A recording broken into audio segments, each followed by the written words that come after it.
This is a bit shocking. We have reports that an aircraft of some kind has just now crashed into one of the World Trade Center buildings. We were up playing cards in our room, and so we all went, wow, man, no, there's something going on here, because a second plane just hit the other tower. An explosion in the second, no, that's a second plane. Wow, what the hell's going on? I know it was the States, but I still feel like it's North American soil, and I feel like that's a part of us. Unbelievable. Oh, my God. I was upset, and I just wanted to make it right somehow. It's go time. The Americans are our allies, closest allies we have. Well, we need to help them out. Hundreds of soldiers are leaving wives and children behind. They are bound for Afghanistan, Canada's first official combat mission in a half a century. We actually loaded up our magazines with live rounds. Now you know it's something a little different. They said, well, we're flying you right into Kandahar airfield. We'd seen it on TV, so it was all very surreal. When we came in, we had to do evasive maneuvers with the aircraft. That kind of stuff would get your adrenaline going. You're coming in pretty fast just due to the threat of surface-to-air missiles. That phrase that I used, it's go time, it really felt like it. It felt like opening the Bible and looking at some biblical time 2,000 years ago. It was like the moon. The door opens up, the ramps open up, and you know, all you see is essentially desolation. You know, that first step onto the tarmac, you knew you were in a war zone. It looked like it. So it was kind of an awakening. When we first got off the plane, the American military, they looked fit. These kids were all like California guys and tanned and 19, 20, and 21. Most of us were like late 30s and 40s. And they were just looking at us like, who are these? Why did Canada bring all these old men to fight? The very first Coyote that rolled off the C-17 when it landed had a I Love New York bumper sticker on the front of it. And when the Americans saw that, it almost reduced them to tears. And in fact, some of them did cry. So here are these big, hardened soldiers, you know, really appreciating that kind of sentiment, that we were all, you know, brothers in arms, and we're working with them to help right wrong that had been done to them. The operation to essentially clear the Shahikot Valley. The Special Forces had been chasing a bunch of al-Qaeda elements through the foothills of the Hindu Kush Mountains, where they were trying to escape into Pakistan, and so they were trying to cut off their escape routes into Pakistan. We were all like fantasizing, basically, like it'd be cool that if a Canadian group caught bin Laden.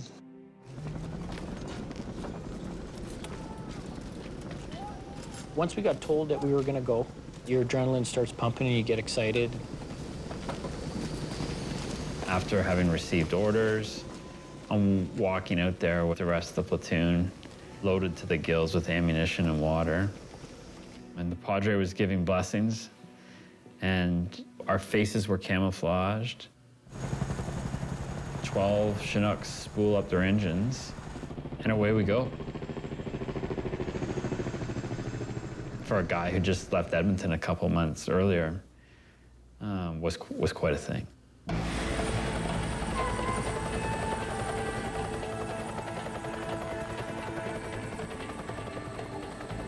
Actually, right across from me was a Delta Force sniper. He looks at me and goes, you know, who are you guys with? And I said, we're Canadians. And he kind of just looks at me and kind of gives me a nod. And he said, we're going into a hornet's nest.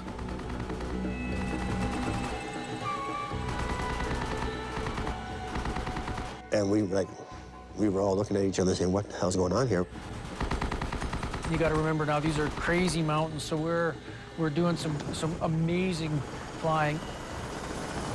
And then all of a sudden they stop, and the ramp goes down,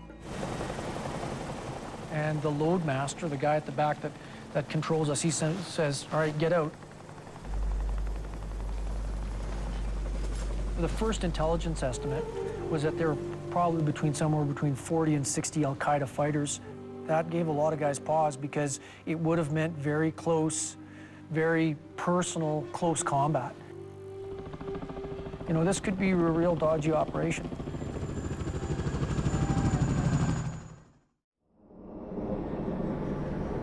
American B-52s continue to pound Al-Qaeda and Taliban fighters from high in the sky, while ground troops try to cut off their escape routes. But these mountains on the border with Pakistan are a tough place to fight. Our job was going up there and searching the whole area for any Taliban. We would basically search and destroy. If we found anything, we'd never Taliban, we'd shoot them and kill them. Any things that we found, like equipment-wise or caves, our mission was to actually blow the hell out of them.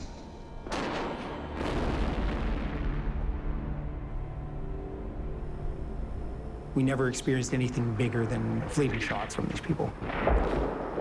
They were using a sort of quintessential guerrilla tactic. So we contacted them, but we never really saw them. So we would get shots taken at us. We'd hear that they were, you know, somewhere, so we'd go look for them, and they disappeared by then. Colonel Stogren said, we think snipers might help. I had a good sniper section, or a good couple of snipers in that organization. Colonel Strogan told us that we're going to be deploying in support of a special operations task against the Taliban in the Shaikat Valley. That they put the snipers essentially to provide overwatch on on the companies down below, and essentially to act as cutoffs. You know, if the Al-Qaeda were trying to get out or get in, either on foot or in vehicles, the snipers could interdict them. What a sniper does, they travel by themselves, and they're given an area to watch over. And they usually travel in either two-man teams. In the two-man teams is a sniper, and then the spotter. We had our orders, and we had our map with our outline of our area of operation. There was a box which we were to operate in and not go out of. The reason for this is engagement by friendly aircraft. Because we couldn't engage these guys from the position we were in, we made the decision to move outside the box. We knew the risk that would come with that. If the Americans were getting shot at or anything like that, the sniper would try and find the target and then eliminate the targets. Got yours? They made quite a few kills. In the following days, we identified a three-man team, one of which were carrying an RPK, so it's a light machine gun. And that was identified as the target we'd engage. First round, we shoot at this guy, and no real reaction. They kind of stop, look around. Those type of ranges now, because we're past that 2,400 meter mark, not much of a reaction from them. Make an adjustment from Tim. Fired a second shot. I think he hit his bag. Don't change anything. Breathe, rack another round, send another round down range, which made its impact. Target drops. There's no celebration. It's work. We later learned that the shot that we took at 2,430 meters was indeed a world record for a kill mating in combat by a sniper. I think you could see the elation in everybody's face coming back. And that they looked their fears or their doubts in the eye, a feeling of victory kind of thing that we managed to pull it off. They saved a lot of American lives. The Americans were very, very happy with the Canadian snipers. That's when we got back, that's all the Americans talked about was our Canadian snipers. They made the Americans realize that the Canadian forces, the Canadian military, is an actual force to be reckoned with, and what they did up there. The Canadian troops say that their mission was successful. Al-Qaeda was cleared from these mountains, but leaders warn there is more danger ahead.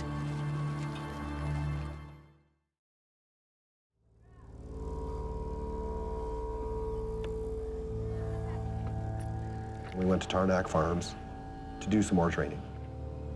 It was an old training ground for the Taliban, for Al-Qaeda, Taliban. You know, the videos of them doing their little jumps and twirls and shooting. When we got there, we used it as a training facility too. We took over and used it as a rifle range and a live fire range so we could get ready to go off on some of our missions. We were out on the range on Tarnak Farms, and we were supposed to engage some ruined Soviet tanks, targets that were off in the distance. We had a fixed position on a wadi, so it was like a very big ditch, and we were on the lip of that ditch, firing at the old Soviet tanks. The sections were rotating through, and then it was our turn. Grenade! And it just started out normally, as it was supposed to. The firing was happening, and it was going well.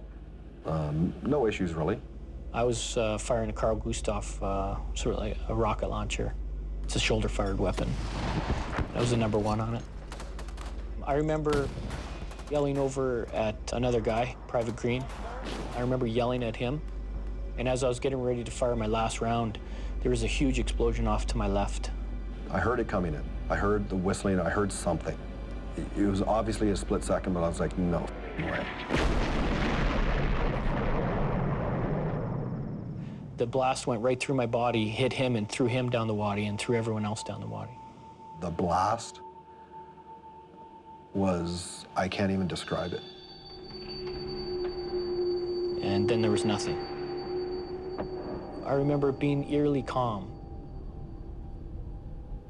That quiet is something that's, you know, haunted me ever since it happened.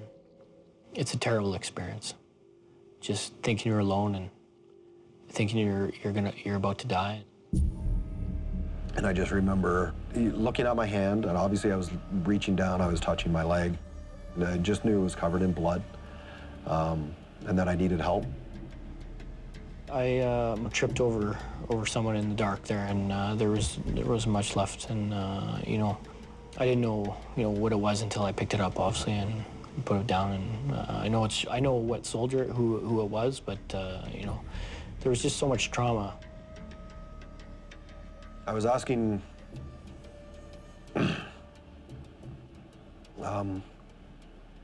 like going through my nominal roll in my head of my troops, if they were all okay. And I was getting a lot of positive answers. And I kind of remember not getting that response for Ricky's name, so. And then helicopters started coming in, and we started loading. I was with Lorne, and I thought he was gone for sure, just the way he looked. And I remember them walking down with me on the stretcher, and I don't know how I joked with them. I just said, "Don't drop me, you pricks." I remember talking to him on the helicopter. I was holding his hand, and he was not responding to me whatsoever. He was so messed up. You know, he basically had minutes to live, I would say, you know. And just so happens the right people were in Kandahar that day that saved his life. A neurosurgeon from the United States military happened to be passing through. And because he was such a great doctor, he was able to do a lot of things that, for Lorne that day. I'm saddened, quite frankly, beyond words to inform you that several of our troops were involved in a tragic friendly fire accident. An American F-16 fighter jet released one 500-pound bomb. 4 Canadian soldiers were killed and 8 injured. We will not forget these brave soldiers. The investigation should soon yield answers as to how this tragic accident occurred. Friendly fire is not a new problem, and perhaps more likely when more than one nation's armed forces are on the battlefield. If you were testifying, you could see them. You could see the American pilots. When I first saw Schmidt, there's a smug look on his face that I wanted to just rip off his face, like he was the victim. Umbog was totally different. When I looked at him, he looked remorseful. He looked like he had made a mistake. But Schmidt, when I saw him and looked him right in the eyes, I didn't see that. From what I gather from the trial and from everything else is both these pilots were flying back from a mission. The U.S. military today released several minutes of video and audio from the cockpit. So they saw some flashing on the ground, so they turned their aircraft towards the flashing and flew over to investigate what it was. One of the pilots called in and said that they feel threatened. He requested to open up on our guys with cannon fire, with his machine guns. Request permission to lay down some 20 mic. Stand by. Let's just make sure that it's not friendly, that's all.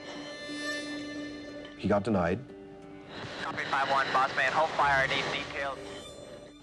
And they were flying around still, and then he thought that they were being fired at again and declared self-defense and rolled in, as he called, rolling in self-defense.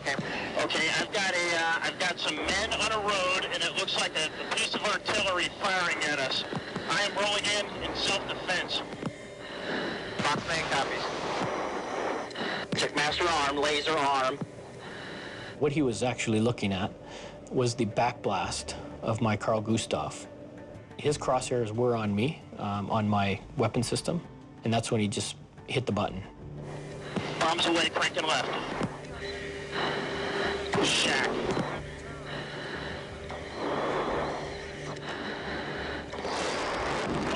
Boss man. Copy 5-1. Boss man, disengage. Friendlies can't hunt. It was a 500-pound bomb. Big bomb.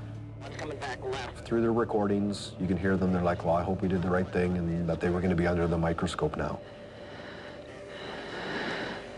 I hope that was the right thing to do.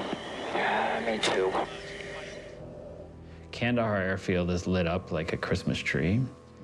How could you come to that decision to drop a bomb without checking that 4 kilometers or 1 finger's width away from the biggest coalition base in southern Afghanistan? How could you not check? The military judge's language was severe about Major Schmidt in particular, citing willful misconduct. But the conclusion was his actions were not criminal. There will be no court-martial. Schmidt went back to his unit. He got a severe reprimand. Supposedly wasn't allowed to fly. But from what I've heard, I don't know if he has. I don't really care. Do you think justice was served? I don't know what would have been just. 10 years in jail wouldn't have changed a thing. You know, life goes on, and it has to. I never got pissed off at the Americans once, because every time we went on any mission, we ever got in trouble, it was just one radio call and said, we need help, and there'd be an American fighter bomber helping us out like this in seconds. So you can't blame the whole American forces.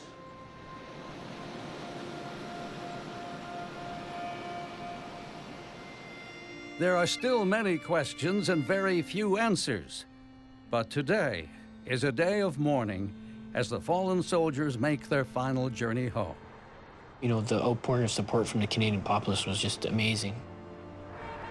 I was, buddies with them all. Mark Leger, Richard Green, Smith, and Ainsworth Dyer.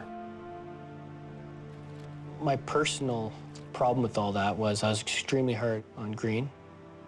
It was hard for me because the last thing he would have heard would have been me, jacking him up or yelling at him. So I felt very bad for that for many, many years. Yeah. I was tasked with driving Rick's casket. Just kind of went back and just kind of chit-chatted with him for a few minutes. What'd you say? Basically wished him well. So we'll definitely see you again sometime. Colonel Stogren got everybody together and said, all right, you may be angry, but the mission carries on. We very quickly, put our emotions to the side and kept up with our mission. Yeah. In the United States, Colonel Frank Wyszynski, his attitude was, we are brothers and you are one of us. We're going to mourn together. We're going to memorialize these fine young men, and we're going to move on. And what other option is there?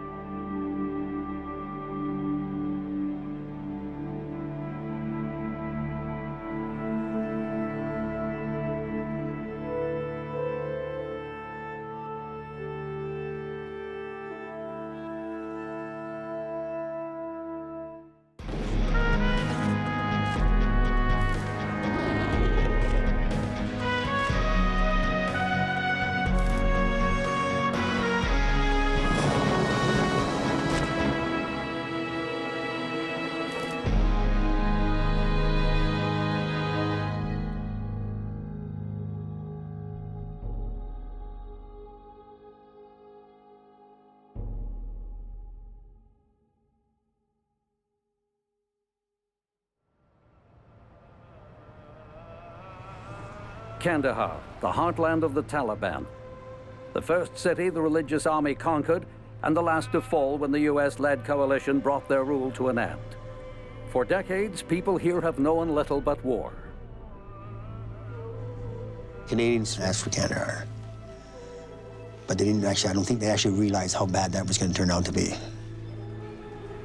I was talking to a couple of the foreign affairs guys, and I said, Kandahar, eh? That's going to be tough. And they said, really? Because we heard it's all good. It's not going to be that bad. I said, oh, yeah, I don't know who's telling you that, but that's a tough part of Afghanistan.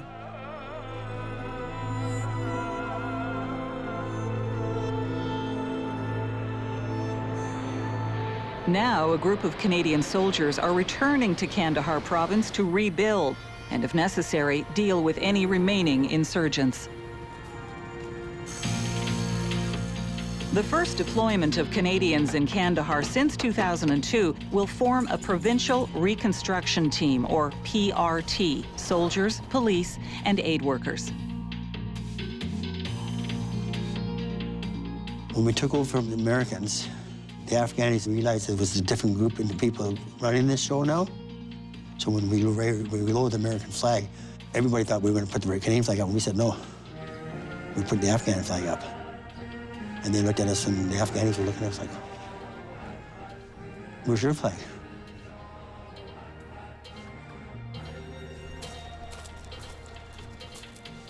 Everything we did was anchored on our development funding. In that year, Afghanistan became the largest Canadian aid program in the world, so there was a lot of money to program. Glenberry was in charge. The ones that worked with him, we called him the professor, because he was very, very intelligent, very, very smart man. His job was to extend the will of the central government of Afghanistan and Kabul out to the province and to get that message across to the local politicians.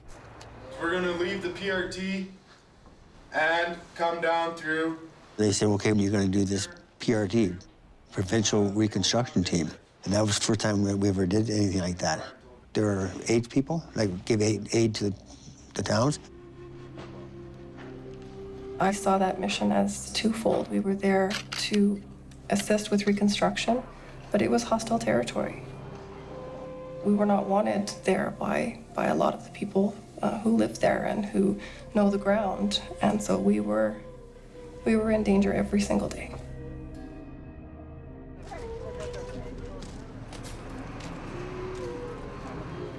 Whenever we went on patrol, it was usually 3 or 4 vehicles in a convoy.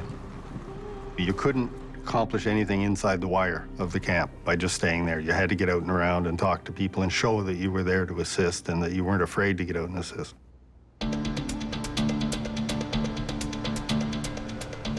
It's the beginning of a brand new mission in southern Afghanistan, and Canadian soldiers are facing new dangers. It's hard to know who is a friend or who is a potential foe. I was Glenberry's driver. Driving in Kandahar, you're driving full bore. You're got a Mercedes G-Wagon. It's a great vehicle. It's fast. It's agile. There's no rules, no regulations. Just have fun. And there's sort of a Ben-Hur aspect to it, I guess. We were always very aware of our security. Your head was on a swivel when you were in a vehicle. I mean, you were just looking constantly. We're looking out for suicide bombers for number one, but sometimes the bad guys can use donkeys, donkey-borne IEDs. Sometimes it's a guy on a backpack. Sometimes it's a guy in a wheelbarrow. Sometimes it's a kid that wants just to throw a grenade.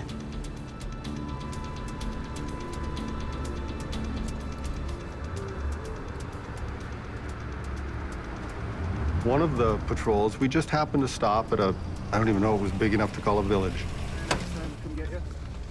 It wasn't uncommon when we first got there that people would retreat into their huts upon the arrival of a convoy, and we were fortunate enough to have a good group of interpreters with us. I started working as an interpreter for Canadian Armed Forces when I was 15 years old. Till the end, you know, our neighbors didn't know where I was working. Being a woman in Kandahar and then working for a soldier, it's something that a prostitute will do. That's how Afghan sees it. It's a risky job. So we'd have these shuras and all that, and we sit around. What is a shura? It's basically a meeting of people. We'd sit down there, and it's all on the rug, and we basically just sit there and talk. The oldest guy would talk first, and he'd say, this is what we need here. We need schools for our kids. We need this. We need protection, like that. It's very important that the young kids see us as friendly people and not occupiers, because they're going to grow up and be the adults pretty soon. And hopefully this generation will grow up without war. And that's the most important thing. That's why we want the kids to come close to us and talk to us and shake our hands. First school we opened up for girls. I talked to some of these girls. What do you want to be when you grow up? And I was so fascinated with their answers they gave me. They wanted to be airline pilots, not stewardess. Airline pilots. They wanted to be the president of Afghanistan. They wanted to be the governor of the province. Their goals were amazing. And I looked at that and I said, that's how the war is going to end. I said, we're not going to win this war just by fighting. So it was really going to be, you know, we use the term a 3D mission, so defense, diplomacy, and development. But somebody forgot to tell the Taliban that.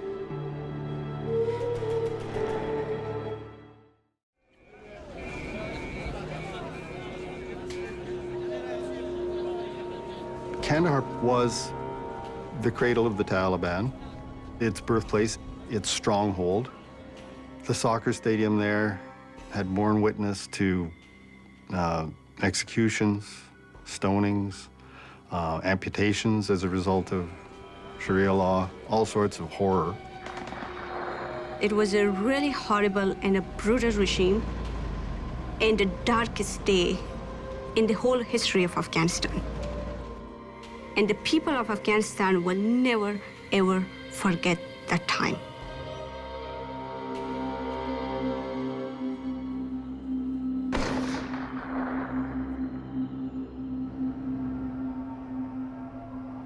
By 2006, when we got over there was already indications that there was probably more Taliban activity than we had anticipated.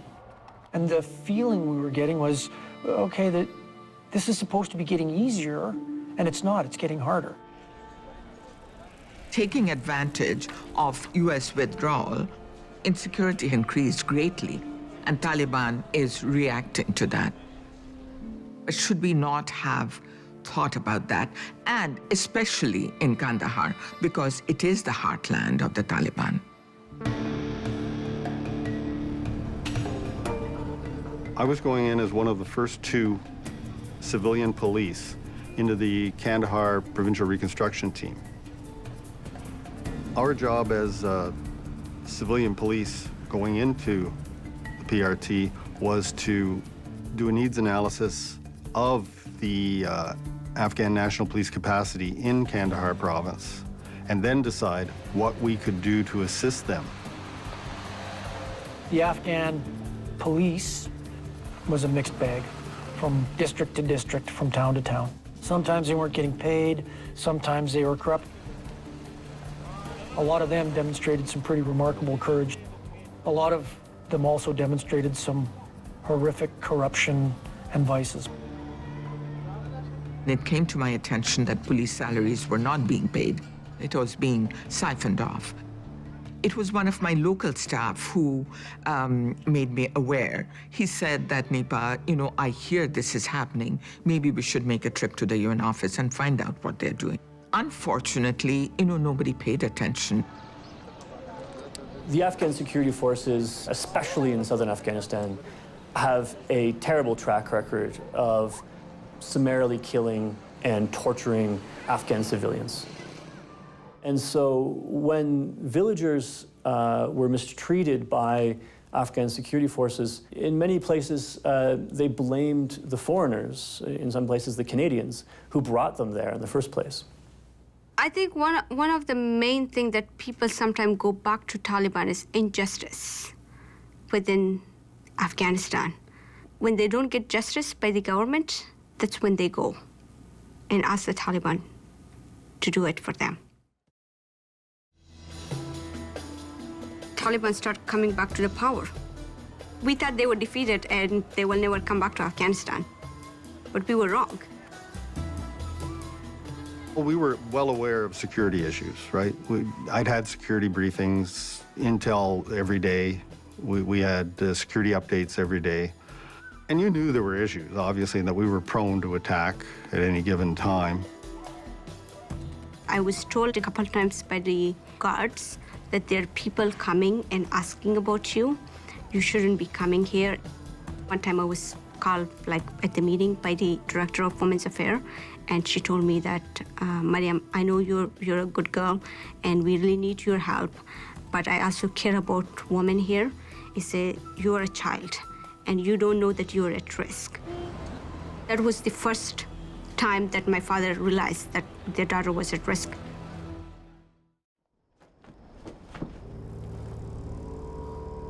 Canadian diplomats and aid workers have to reach out to the local populace, but the soldiers protecting them have to always be ready for attacks.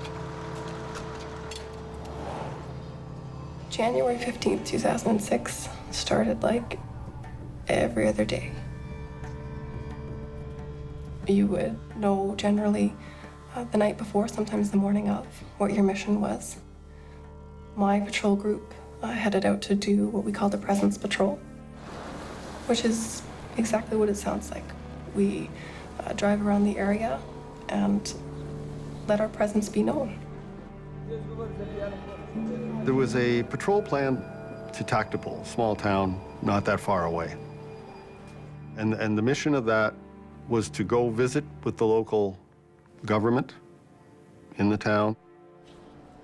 That was Glenn's primary responsibility that day. Glenn Barry has his meeting on the way back, and we're just driving casually to our provincial reconstruction team site. And as we drive in through the city gates, we're fairly close in the vehicles. There's 4 vehicles in the convoy. We were told that there's possible suicide bombers in Kandahar. We get that all the time in our reports. Possible suicide vehicles driving around Kandahar, white Toyota Corollas, or this type of vehicle, this type of vehicle. When you watch them, you're on pins and needles. You're like watching like every which way. You always had your head on a swivel watching everything, and this was a difficult place to keep watching because there was so much activity. And all of a sudden, Jeff, my co-driver, calls car right, and at that exact moment, I swerve as hard as I can left.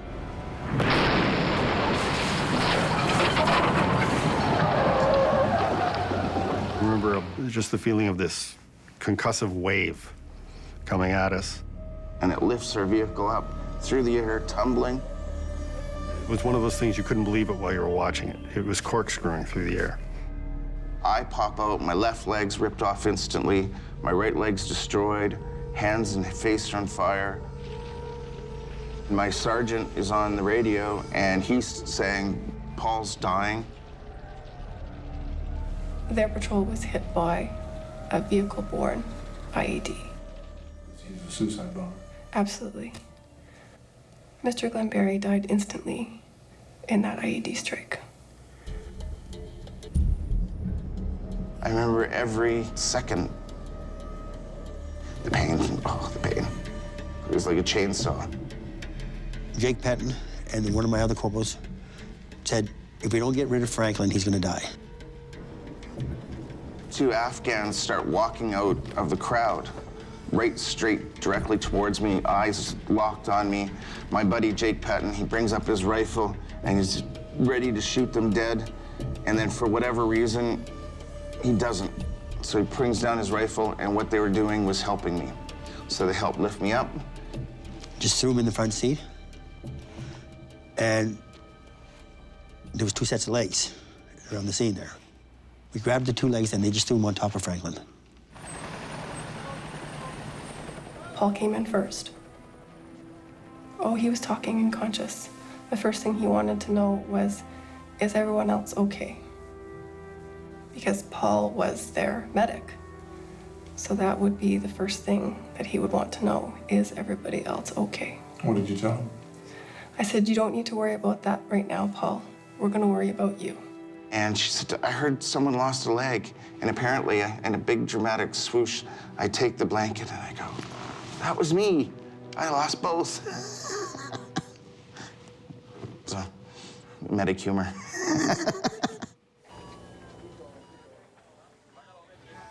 I would like to think whenever a medical professional is treating someone, it's always their best. But when it's someone you know, someone you've worked with, you think about their family too.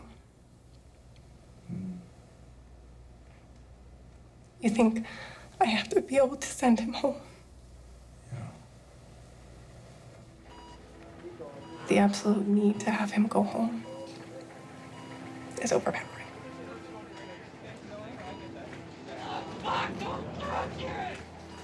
I knew that I had to make it. It was a matter of just no ifs, ands, or buts. I was going to make it. If I'm alive now to think this, then I'm going to stay alive right to the end, and I'm going to stay alive and see my family. Tragedy in Kandahar.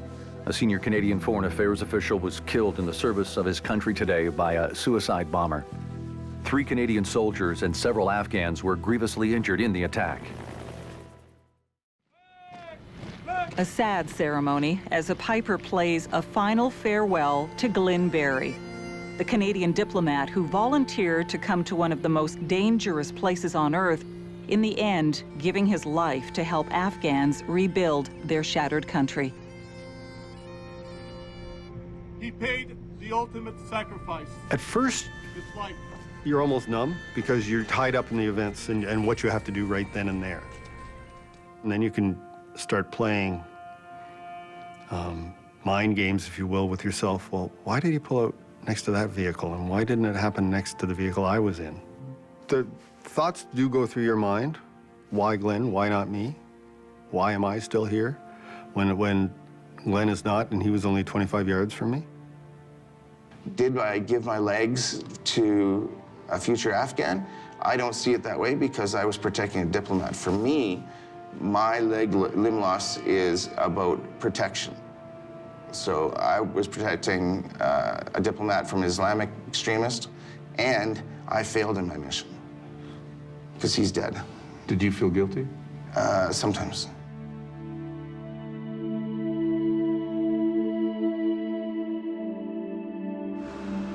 A day later, Canadian soldiers are going back outside the wire. They are going to continue their mission, but this time with a greater determination to ensure no insurgents get close enough to injure their comrades. We looked at each other, me and Major Lutz, and said, you know what we're doing tomorrow? And we said we're taking patrols out tomorrow.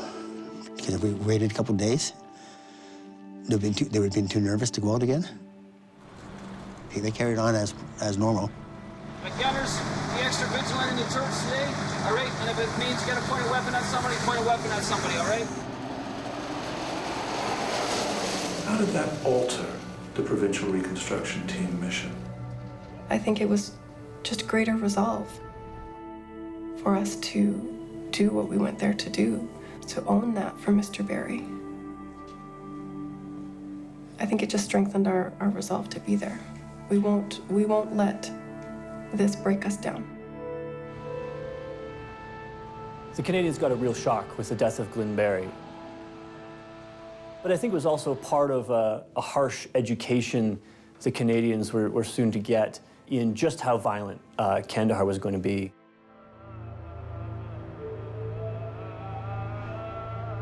After that, my brother got kidnapped. That was really a bad thing. My brother was only 11 years old. Taliban were trying to get information from him. They tortured him very badly. That still, you can see, if you ever meet my brother, you would see the scars on his back or on his head. And they kept asking him who the lady is, what she's doing, and where her address is. But my brother never, ever told them that she was my sister. And then they released him after 3 days and stuff. And my brother was totally in a terrible situation when we got him. My family left Kandahar within 24 hours, and they moved. My father stayed with me in Kandahar because if we don't work there, how are we going to change Afghanistan?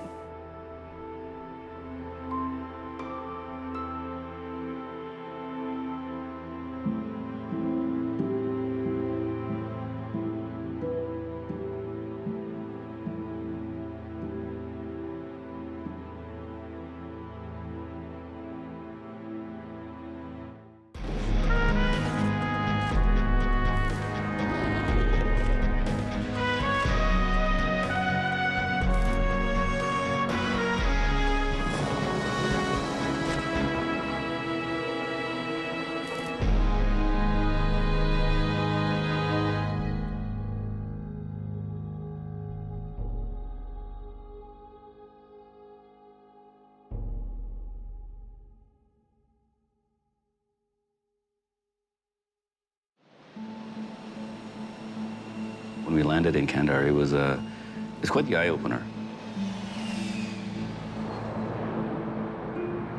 As soon as you land, there's fighter aircraft taking off, there's helicopters going. So you realize, my God, this is something much bigger. So the enormity of the mission really kind of hit home and what Canada was actually involved with. We are now entering Kandahar City. Check it out. We were driving through Kandahar City, and all I can think of is, I grew up with Star Wars. So Star Wars and Jabba the Hutt, and here we are. I'm in Star Wars. In the back of our minds was suicide bombers in cars. There was now a resurgent Taliban, at least in the shadows. A lot of those villages and tribes in those areas had already become so disenfranchised with their own local government that they had returned to the Taliban. The corruption fueled the insurgency. We arrived at a time that the recruitment was well underway. First time we came under contact, it wasn't from a suicide bomber at all. We were driving back, and I was in my boss's vehicle, and someone fires an RPG at us.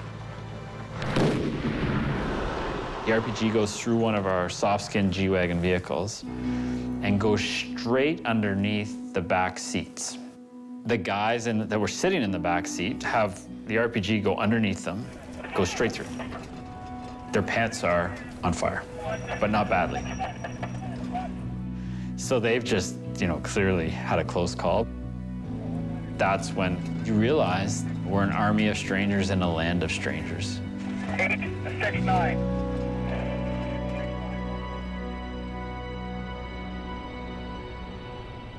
I was a little concerned about the Provincial Reconstruction Team going into Kandahar. One of the first things that the Taliban did in Kandahar was start killing off Red Cross workers. And that happened very early on. That happened in 2003, 2004. So the idea behind the PRT was that it would provide a little bit of protection. We knew that Kandahar was I wouldn't call it Wild West, but maybe Wild South. And the concern was that the PRT would simply be a goat on a rope. Officers would work with a platoon of soldiers and accompany them in their fighting vehicles to engage in discussions with village leaders throughout a whole district, one village at a time. And in those discussions, ascertain village requirements and whether or not the governance structure of the district and the province was caring about the problems of the village and doing something about it. My job was to liaise with village elders and find out what they needed for food, water, shelter, and education. Those were my bugaboos, education. I would ask the elders if their girls could be educated. When they stopped laughing, they said, if I built them in a separate school, they could. Why were they laughing? Because the concept of educating girls was like educating dogs to them.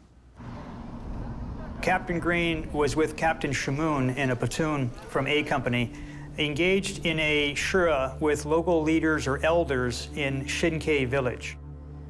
We walked in, we lay our weapons down and our helmets. It started out well. It was our third of the day. And the previous two had gone well. We were feeling good about it. And for this shura, Rob Dolson had asked to come. He was on my left. Why do you take your helmets off? A sign of respect. When you're engaged in shura, you can take your helmet off, you can take your personal protective equipment off, because Pashtunwali culture demands that the host in that village guarantees your protection while you're engaged in that kind of activity. In the middle of this shura, an Afghan youth branding an axe came up behind Captain Green. Walked up behind me, took an axe from under his robe, and sank it in the head like he was chopping a log. The axe penetrated 3 inches into my skull. My brains are leaking out. When the man on my left, Rob Dolson, managed to grab his weapon and shoot 2 rounds into the kid before he could strike again, he saved my life. Rob Dolson, my hero. And it was a signal for a Taliban ambush from across the river. And all hell broke out. There was a firefight immediately afterwards. There were some Taliban hidden in the village. So in fact, Shinkay had been harboring a Taliban cell while they were in discussion with us. Whether or not the youth was coerced by the Talibs, we don't know. Pashtunwali, the code of hospitality, had been extended to them. This is now an issue between the Afghans and the Taliban, and how the Taliban don't respect their own culture. Because this was not a breach of protocol between the Afghans and us. It's got nothing to do with that. It's got everything to do with the Afghans and how the Taliban don't respect their own culture. After he had been wounded, a lot of agencies reassessed whether or not they were going to continue with developmental efforts.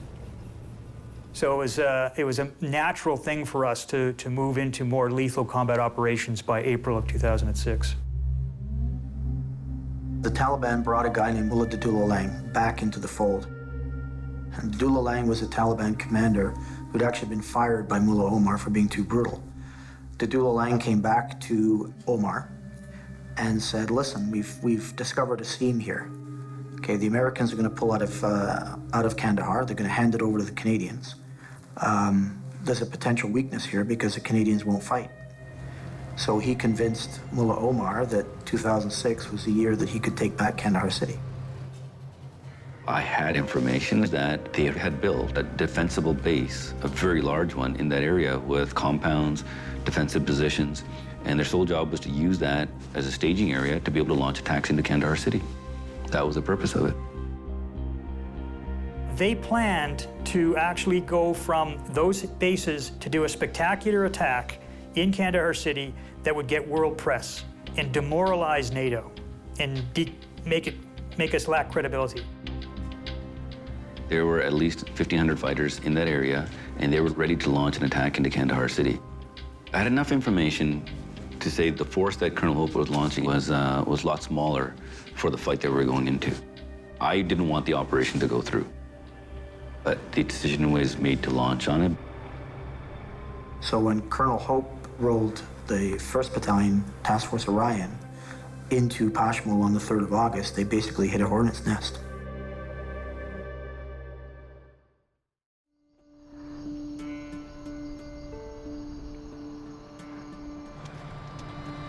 We mustered a company from 2 PPCLI with a task to clear the area of Highway 1.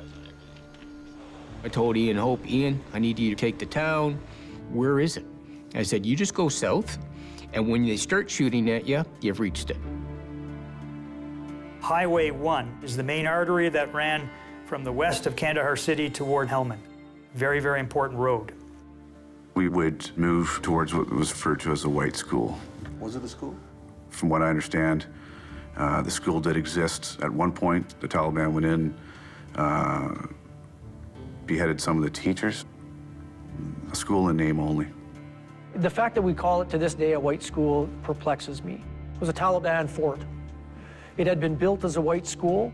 You know, it was a big brick building that was very sturdy, and so they took it over and turned it into a fortress. On the morning of August the 3rd, the battle group launched, and really they knew that the center of Taliban resistance was going to be the white school, the Taliban fortress. And I remember Colonel Hope saying, we're going to an extremely volatile part of the country, and we are going to see combat. And hand in hand with that, you know, he was very matter of fact about the fact that not everyone was going to come home.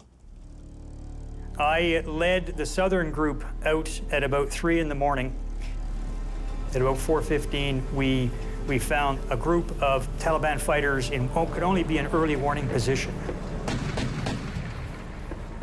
We're going to send ANP forward to cover us as we move our way through to the blocking position. The lead Lav 3 got on the radio and called in a contact and said, you know, I see 6 guys with rocket-propelled grenades and machine guns, and I'm asking permission to fire. And I said yes. So it's going to be over in that direction. So we basically fired upon that group with concentrated Lav fire of 4 different vehicles using 25mm machine guns. There's not much left of that group once that kind of munition hits them. And then we were moving forward to actually get onto that position and find out what it was when one of our vehicles hit an IED. There was a loud boom, and it struck the lead Lav, which was driven by Corporal Chris Reed, and he was killed. The number of IEDs on the road prevented us from wanting to risk any more Lavs moving forward. Colonel Hope is like, okay, we really need to get there, but I'm not willing to drive down this road anymore. So we're going to do this assault on foot. So Sergeant Ayer and I got together, and we basically figured what the best approach was up to the school. The Lavs that were already in position, it wasn't wise to move them forward. We didn't know how many IEDs were in the road. They had about 25 Afghan National Police attached to John Hamilton's platoon. And as they moved forward, they sustained heavy fire from all around the White School. The Afghan National Police immediately fled the battlefield. I called back to Colonel Hope. I said, sir, the Afghan National Police ran away. They're hiding now in a ditch. And he goes, John, you have to show them how it's done. And I said, no problem, sir. He courageously moved his forward troops into the school area, into the couple of outbuildings near the school, and said he was set there, which meant I would have to find more forces to come forward to begin the clearance. As I was beginning to plan that, it became obvious to us that he was actually in a kill zone, that the enemy had wanted this to happen. And that's when the firing really started to pick up. Several RPGs, heavy small arms fire going over our heads.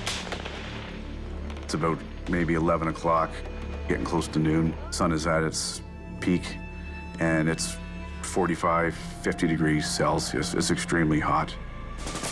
I have guys going down to heat stroke. You have to compartmentalize as a commander on a battlefield. You know these soldiers, you love these soldiers, and there's no other word appropriate for that. You love them. If they trust you, you feel that back. Committing them to what is almost certain injury and death is very, very difficult. At this point in the operation, though, I got over that. So I had stayed back with those guys to provide a foot on the ground for John and the rest of the Assault Forces movement up to the school, and they were doing it in bounds. By the time I got up to the school, to the objective area, Back up. I had 14 men. The vast majority of them were combat ineffective due to heat stroke, and also Private Kevin Dallaire was wounded at that time. Our situation was very precarious. They needed reinforcements up here as quick as possible. The fire was pretty intense. It was coming from all over the place. There's 14 Canadians against what turned out to be 150 to 200 Taliban. So I'd asked for indirect fire support from artillery. And it was denied. Why? By higher headquarters because of potential collateral damage, because this was called a school. NATO's command and control philosophy out of Kabul was tight control of all combat forces.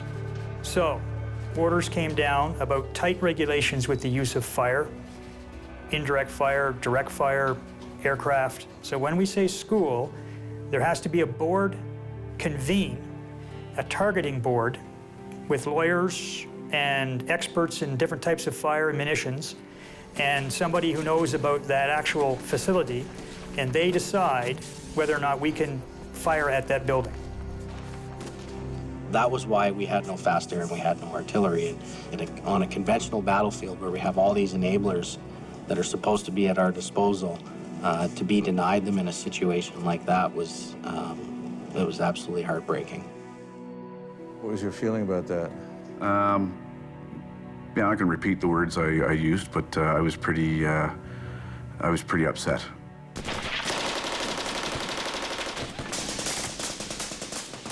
One thing that will forever stick out in my mind is the radio chatter when those guys came under contact in the south. You could tell they were fighting literally for their lives.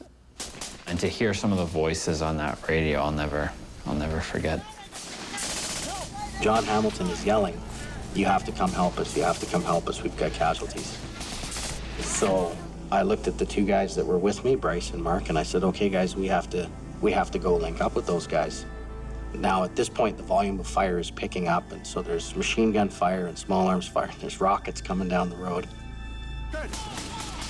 So we got up and we started running across this field, and it was absolutely insane. It was one of those things that I think when you watch a movie and you see bullets splashing around people's feet and rocks skimming by your head and stuff like that, that's exactly what it was like. And at the time, I wasn't really thinking a whole lot about it, but I remember thinking like, geez, I really hope we make it. We were still under intense fire. Guys were fighting hard. All of a sudden, things just went black, and I felt this explosion hit. Boom, this giant explosion, and I'm being propelled backwards across this room, and I hit the wall. After the round hit and I opened my eyes, Von Ingram was right across from me. Von was actually, as he was dying, was providing first aid to others that were wounded as well. It just speaks to the type of man that he was. It really became obvious that there's a lot of bad guys out there and they really want us dead. Now there's 3 dead. Kevin Dallaire is seriously wounded, like gravely injured. 6 others that are pretty beat up. So there's like 4 of us that are not injured, that are still able to fight. Went and grabbed the radio and got one transmission back, was get those f***ing labs up here, we're gonna die. And then the radio went dead. I put out a all arms call for fire. Basically, it's a plea from a ground commander saying, we're in trouble. If there's any aircraft out there that can help. I wasn't authorized to drop a bomb, but I was authorized for a show of force. So what the US Air Force did was send a B-1 bomber at 500 feet. Now, if you've ever been under a B-1 bomber flying at 500 feet, it's probably the equivalent of an earthquake. The entire ground shakes. It was only the Air Force coming at that critical moment that saved us and turned the tide.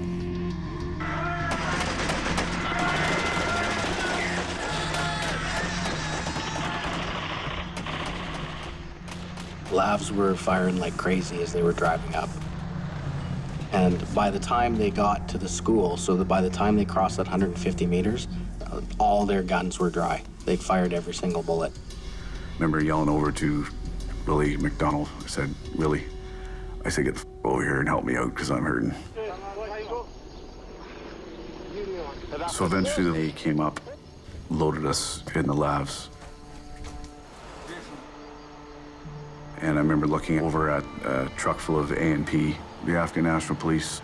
They were all kind of sitting in the bed of the truck there, and they were laughing. That enraged me to the point that if I had my rifle in reach, it probably would have ended extremely ugly for them. And at that point, I had no doubt in my mind they had something to do with it. The hardest decision I ever made was at the end of August 3rd, walking away from that fight. I don't regret the decision.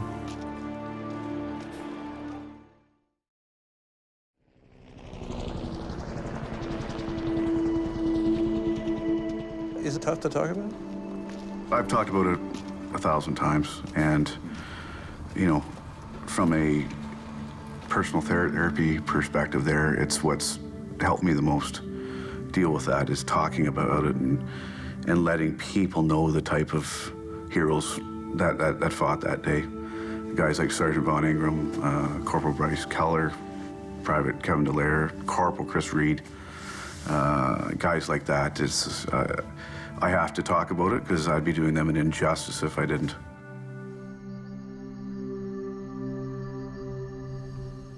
I was just as upset as everybody else because in knowing something that might happen, then it comes true, it weighs on you, and it weighed on me for many years.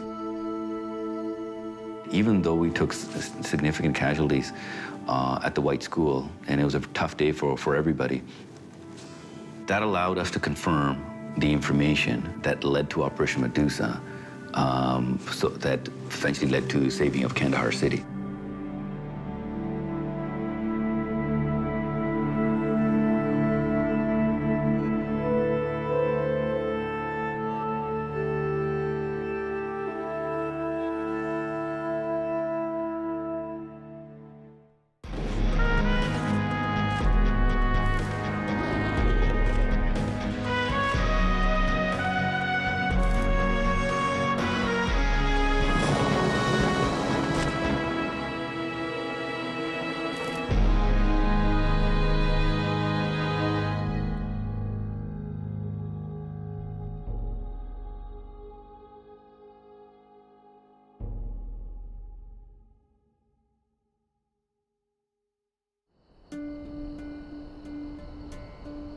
Fighting a counterinsurgency of the nature that the Taliban presented was as combat-oriented as anything we've seen since Korea or World War II. The ground that they picked was the same ground that the Mujahideen had fought on when they defeated a Russian division 30 years earlier. It's the same ground that they beat the British on in the 1800s. This is the same piece of dirt they've been fighting over for hundreds of years. The White School was a Taliban stronghold that was being used as their base of operation. The White School was in one of the biggest kill zones that the Taliban had created, a very large, over a kilometer long. Operation Medusa was actually the second operation to take the White School. The White School was the same objective that the 1 PPCLI battle group had trouble dealing with about a month earlier before Medusa. So it wasn't really a school? No, not a school at all. I had a field troop in the north attached to Bravo Company, and they were staging out of Patrol Base Wilson. The idea was to sandwich the insurgents in Pajmal by approaching from the north and from the south across the river. With an attack launching from the south, there was a chance that the enemy would begin to withdraw north, where we'd be waiting. Hammer and anvil kind of strategy. With 3 companies worth of labs, we were the most powerful fighting force since the Soviets were there. The Americans had nothing like that. In the end, we were it. We were the only show in town that could do the job. This was going to be the biggest battle NATO has ever had, before or since.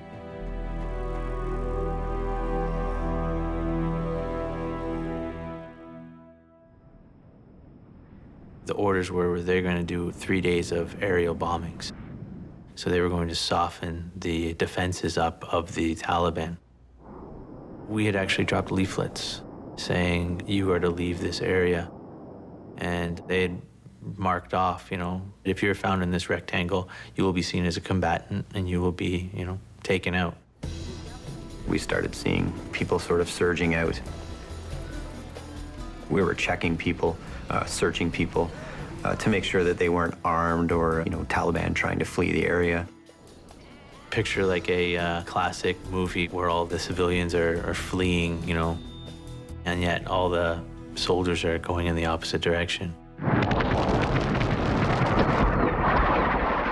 Once they started with the airstrikes, we're sort of hanging out on the sidelines, so to speak, waiting for the order to move.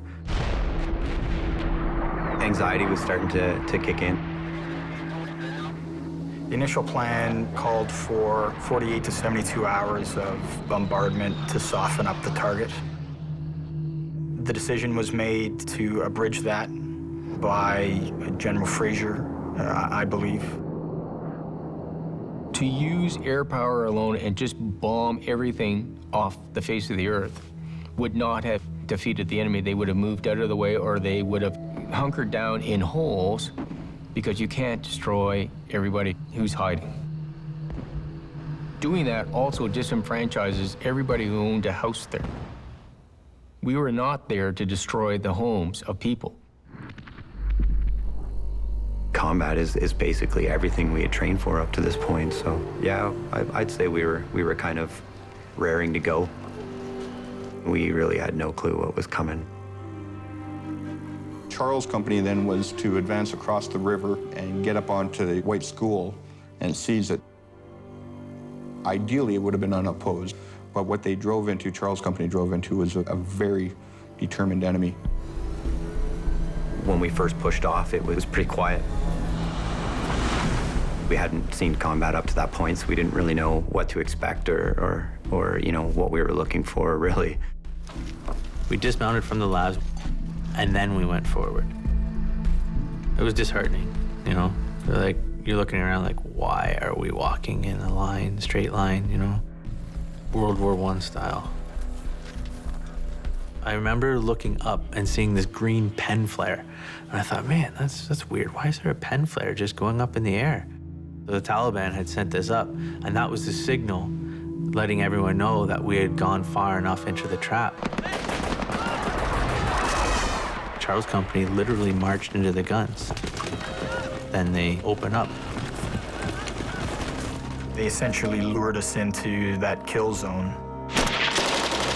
All hell broke loose. A rocket took out a sergeant. And another rocket took out a lav with Rick Nolan in it. Both were killed instantly. That was the first time that I came under fire. It was a withering amount of fire that Charles' company was being confronted with. I can hear the rockets and the bullets flying. There's about 400 Taliban that are dug in, and we're 2 platoons, about 80 soldiers. I remember hearing it on the radio. They were getting hit hard. And even though you can't see it, you know that things weren't going right for them right off the bat. And there was a genuine worry, and you start to get that feeling in the pit of your stomach. No time did I ever feel like anybody had overall control. People didn't know whether they were coming or going. It was chaos. Frank Mellish actually took over this section. He was meant to be a soldier. Like, he was born with a rifle and standing at attention. It was at that point that this black football-esque metal object screamed right by me. It was a rocket. And it was at that time that I realized Frank was no longer standing there. Frank had been killed by this rocket, along with Private William Cushley. Let's go, move back. Hey, let's go, we're moving back. We had our asses handed to us. We lost. I'm all right. It was devastating. We were rock stars till that point. We were indestructible to that point. You know, nothing had really happened to us. And that just, it brought everything crashing down. There's a weight of responsibility that goes on a commander's shoulders that I don't think, unless you've ever been a commander, you understand and appreciate how lonely it is and how much of a burden that is. Everyone thinks about killing the other person, but you actually are going to kill your own people, and you can't avoid that. If you thought that fight that you've just gone through was bad, tomorrow is going to be absolutely worse.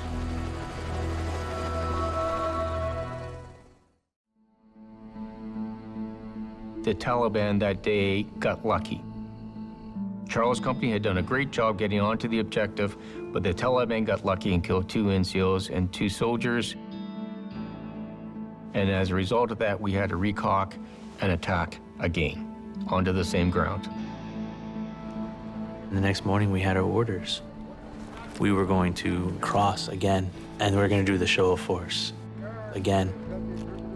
One of the opening salvos was going to be a strafing and bombing of White School by A-10s on the morning of the 4th. And that's exactly what transpired, or where things started to go wrong again, as we now know. The way the sun rises in Afghanistan is such a weird way. There's this hazy, dingy light that comes up. The sun was trying to cut through this smog, this pollution, this filth. I remember seeing the A-10 circling around us, and I remember looking up at it, and I was like, oh, it's a good feeling to have that there, It's a formidable aircraft. It's deadly, absolutely deadly. I watched the A-10 roll in. We all let out our cheer, because the A-10, when it does roll in and let loose its cannon, makes an incredible, kind of a chainsaw ripping noise. It's such a haunting sound. I don't even know how to explain it. It's loud, and it sounds like almost like a moose call, but it echoes. Just echoes off the mountains. It's so loud. And the next thing I know, I'm tossed in the air. I remember I land face first and skidding across the jagged rocks and this dust. I remember marveling at the aircraft, and I was like, I turned to the guys over the side, and I was like, looks like somebody's getting breakfast, or it looks like somebody's eating it, or something to that effect. It was then that the blood began to pour down my face, and I'm trying to catch it with my hands. I'll try to save it, I guess. And as I'm trying to save this blood, it begins to overflow. There's so much blood pouring into my hands that I have like a handful, like when you wash your face and you let it fill up. I sit before you as a man that knows what it's like to feel the wind on his exposed brains. What turned out to have been an American A-10 Warthog had accidentally strafed us.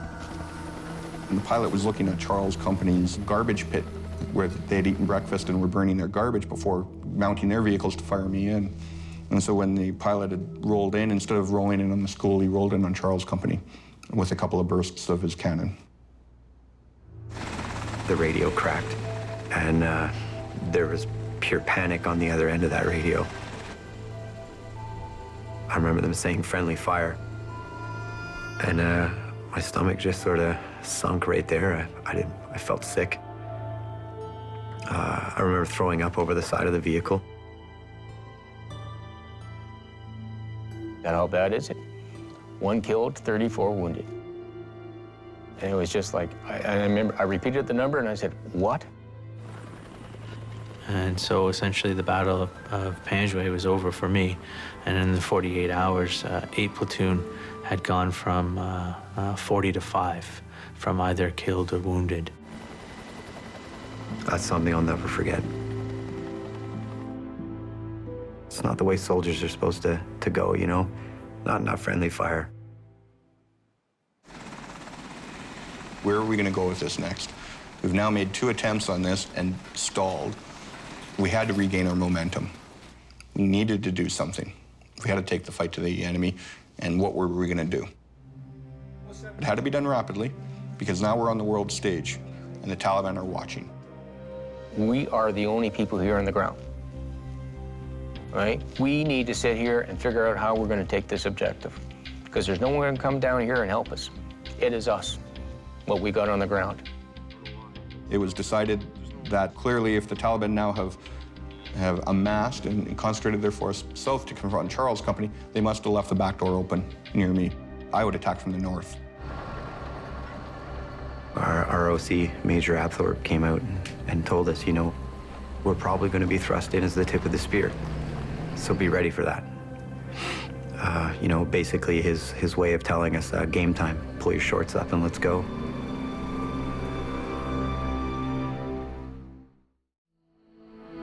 This is it.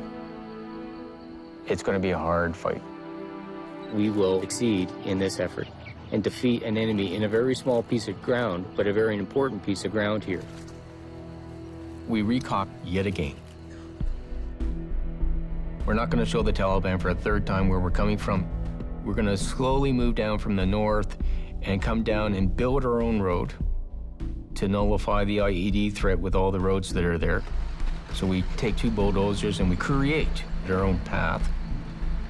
The Canadian bulldozers that I had in my inventory, our heavy equipment is, it's old. Major Gasparotto wasn't happy with the state of the armor and the equipment. Tapping into the ingenuity of the sappers, they found their own armor. They welded it onto the civilian equipment. We did our very best to make these bulldozers and the rest of the heavy equipment as safe as possible. The soldiers called it Mad Maxing from the movie. I formed the company up on the night of the 10th to give them the pep talk, to give them the speech that a commander ought to give them, that we're going to go into battle, to prepare yourselves and so forth.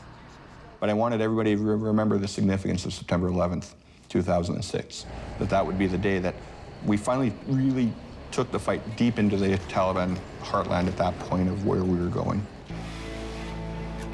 Very soon after, we began to launch our offensive from Patrol Base Wilson south towards the White School. Scared, excited? Excited and scared. Anybody that says they weren't scared was probably a liar. We moved in a highly methodical manner whereby artillery and aerial bombardment would hit the enemy positions on the front line. Infantry dismounted would then sweep out to take that new line, which would then allow my dozers to move forward and create a breach or a lane in the grape fields or over the wadis, which then would allow the lavs to come forward. I remember thinking a lot of things during the firefight. You know, is this real? Go, go, go! It was exciting. It was exciting. When I say it's fun, I can think of a lot more fun things to do than being shot at, or even having to shoot at another human being. You know, I wouldn't call that fun. They were prepared to die for their cause. These roads, the intelligence told us, were full of IEDs, and we found hundreds of them. The enemy places roadside bombs and IEDs along roads. So the best way to not fall victim to an IED is to avoid roads. It involved collateral damage, but it also resulted in avoiding IEDs. I remember telling the task force, destroy as little as you possibly can, because people have to move back there afterwards. You know, knock down walls, which we can rebuild, but try not knock down the whole compound, which we don't have to do. So when the families come back, we don't become the enemy. I remember one bulldozer. I remember watching the guy bulldozing with the optics on the vehicle, and he hit an explosive device. And you know, whether it was an old landmine or it was something that they had planted, but he hit an explosive device in front of his vehicle. I remember seeing the huge plume of dust. There was so much chaos going on, they couldn't figure out who it was, and that's when we heard Josh's name over the radio. What's his full name? Joshua James Kluge. Really, in the end, it took a friend dying to make me realize that this was a horrible, horrible thing. You mean the war? Just war. War is a terrible, terrible thing.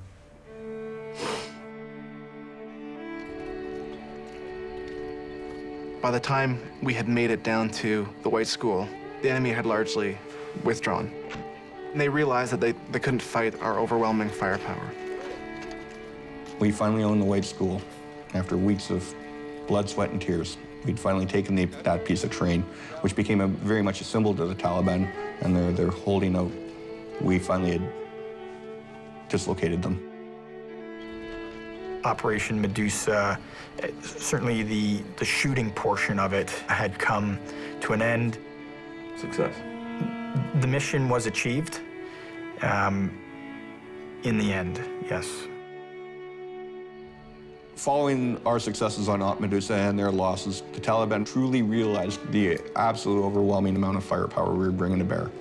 And even in any dedicated man's mind, there comes a point of futility of why am I going to stand here? I can run away and fight another day. Our assessment is we've probably killed 1,000, which is just disgusting a number. So we probably killed most of their command and control in the area. It was just horrendous. In terms of numbers, nobody can really afford to lose that many people and to lose that much real estate. So I would say that it pretty much, that was the straw that broke the camel's back for the Taliban. And so, in classic insurgency fashion, they further blended and they withdrew.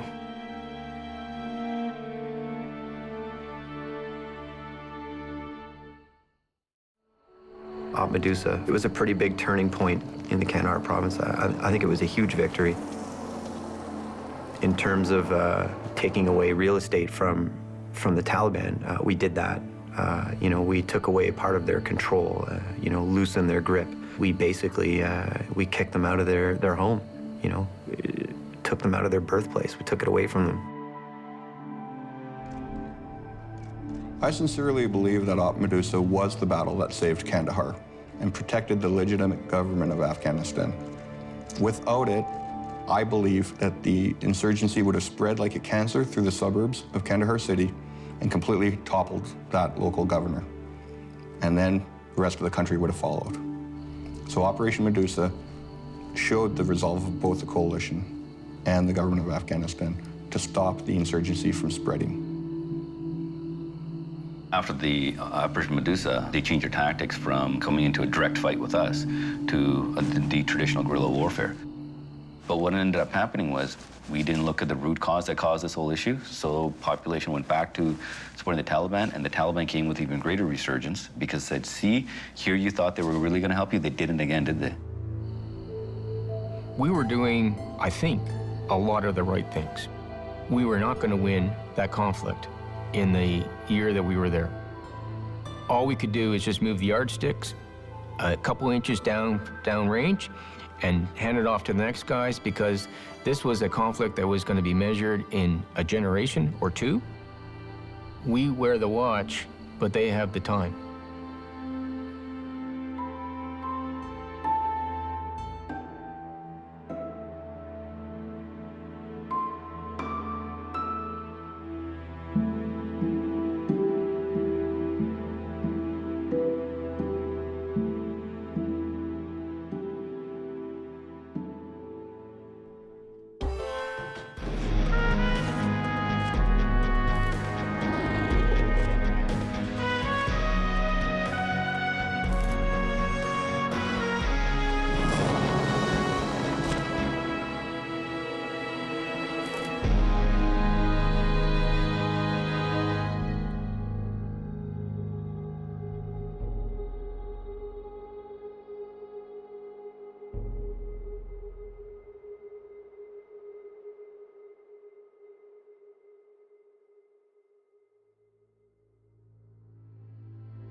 As we went into the post-op Medusa phase of our deployment, we went back to Fort Martello to do true counterinsurgency. It was very much like Fort Apache. That was an analogy we used quite often. Absolutely. It was a fairly large footprint, an embattlement on top of a mountain, about 100 kilometers north of Kandahar city. If the Taliban were going to slink back to their IED ways and terrorizing the locals, then we had to get the locals to be very pro-Afghan government. And that's where having a CIMIC team like Sergeant Bascon to come up and to work with the locals and try to win the hearts and minds over. I'm part of the PRT, the Provincial Reconstruction Team, and I've been sent out here to go to the local villages and pretty much see what they need and what they're lacking out in this area. A lot of people didn't know what civil-military cooperation was. You know, they just figured, what do you know? What are you here for? Well, I'm here to make your job a little bit easier. We're not just here to kick in doors. We want to gain their trust so that we can work together and build Afghanistan back up to what it was. It's easy to hide behind our walls and not trust anybody out there. But we made sure every day we were out in the communities. The pervasive attitude is that don't trust any of the locals now at this point. We don't know who's Taliban, who's not. You know, one minute they're farming in their field, and the next minute they're reaching under the grape field and grabbing an AK-47 and taking pot shots. And that's why sending the troops out on those patrols with Sergeant Bascon was absolutely critical. I was aware of the dangers that could possibly happen. It's a reality that I come to terms with, that I know where I am, I know what my job is. It's dangerous, but at the same time, let's deal with the situation. Security is definitely a really, really big concern. From what we're hearing, there are quite a few Taliban in the area. When there's no coalition presence, these people are definitely in fear for their lives and for the villages that they live in. You're there to win the hearts and minds. Part of you is trying to help these people and to win them over, but another part of you to get to the point where to take another man's life or another woman's life it required you to, you know, fill your heart with hate.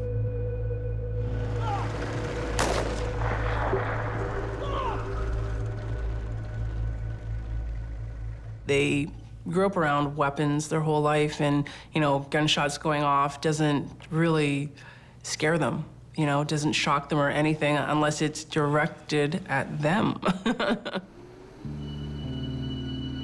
That was a very dangerous highway. One time, there was an IED strike on our convoy.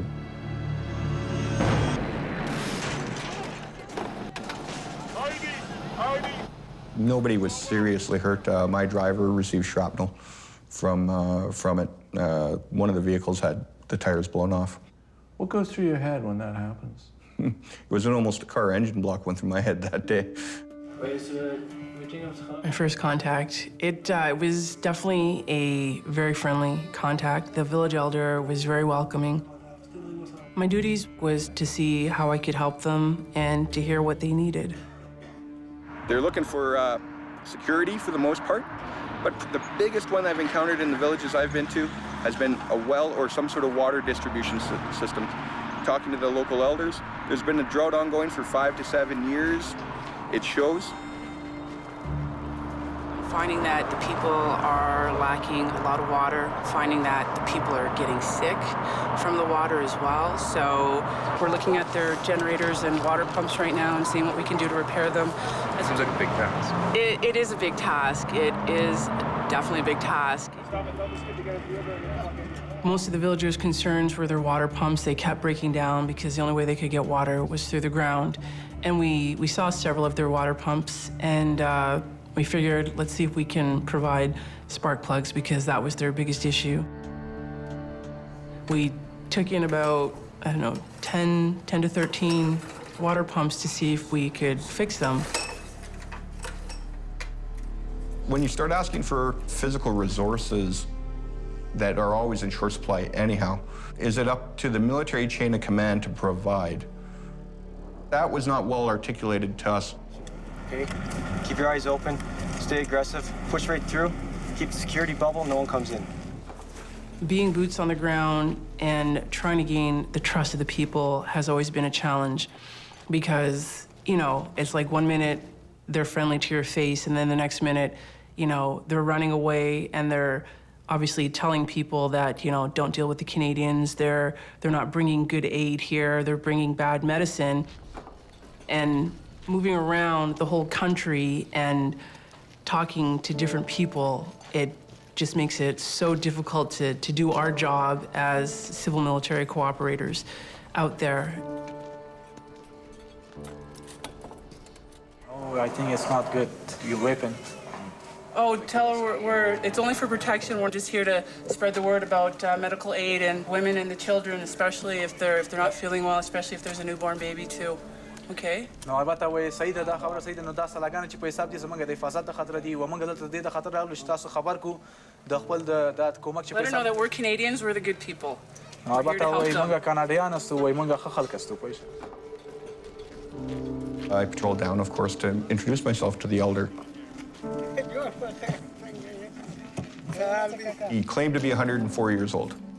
And like he said, he waited out the British and he waited out the corrupt government and then he waited out the Russians. And his opinion was he's going to wait out the Taliban and he's going to wait out the coalition forces and his village will still be on the side of that mountain. Can you let him know that we're still working on his generators and we plan to have them back within 2 to 3 days because we're still trying to find parts. Again, I'm going as fast as I possibly can and trying to get them the help that they need. There's definitely dangers along the way. Anything could happen.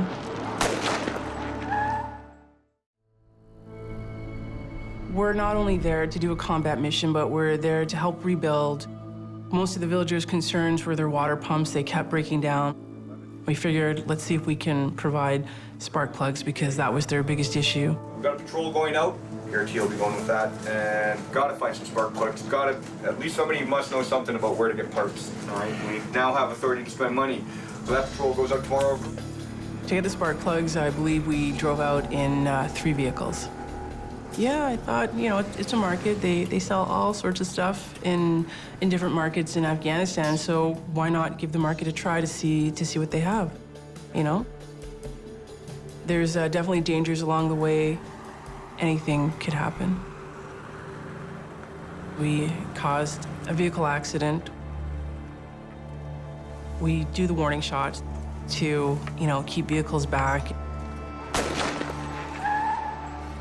And one of the bullets happened to actually go in the hood of the truck, and the truck flipped with the driver and some people in it. I had to deal with 2 women that were potentially injured, and they were wearing burqas. And my interpreter, he wouldn't look at the women. Just because women were there, he wasn't going to do his job. We get there, and No, there's no spark plugs. They're selling fruit, bread, everything but spark plugs.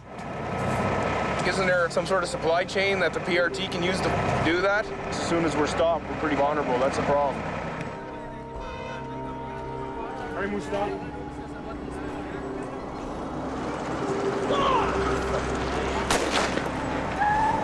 There's no place here that we can buy them. We need to find out if there's a specific spot in Kandahar city that we can go purchase this stuff from. Didn't want to push any more forward than we were for the spark plugs, just because of any imminent danger that was around us. Not going to Kandahar? I knew that. Those dam pumps, they haunted us. Knowing how far Kandahar was to get these spark plugs, it definitely wasn't worth the drive.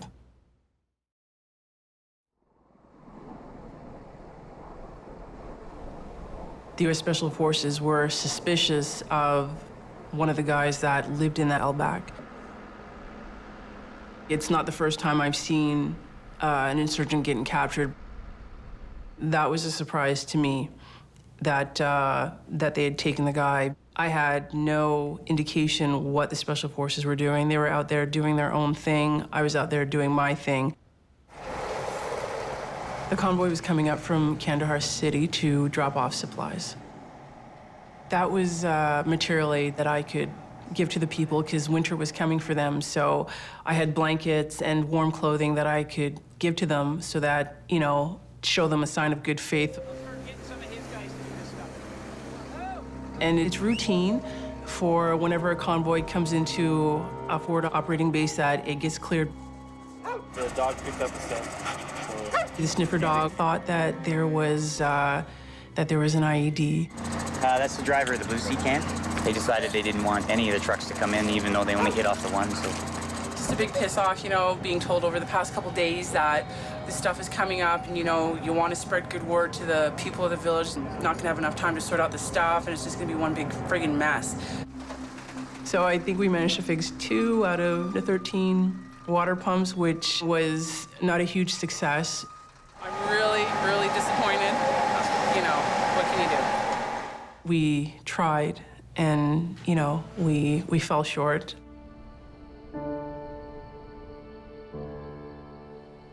I was a little disappointed, but at the same time, it's like, look at where we're at. There's no Canadian Tire around the corner.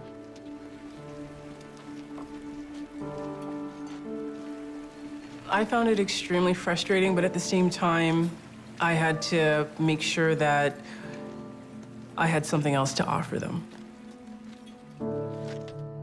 Okay, can you let them know that on Sunday at 11 o'clock that we're going to have medical doctors? Sunday, right? Sunday, 11 o'clock? Yeah, they can. Some medical doctors are coming up to look at all the villagers of Elback, so anyone that's sick or needs to be looked at. Also dentist for the teeth as well. Sunday.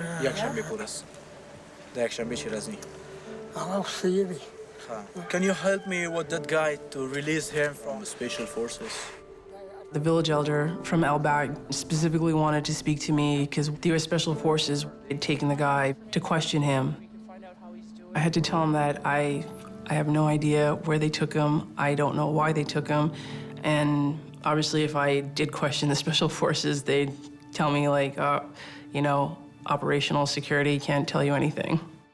Like, we can find out how he's doing and, like, where they've taken him. But upon releasing him, that's out of our jurisdiction because the U.S. guys came in, Special Forces, so we have nothing to do with that when they came out here. No, البته وی فقط موږ دومره کولای شو چې دغه په اړه کې معلومات ترلاسه کړو لکه چې هغه چیرته دی څه دی یا جوړ دی.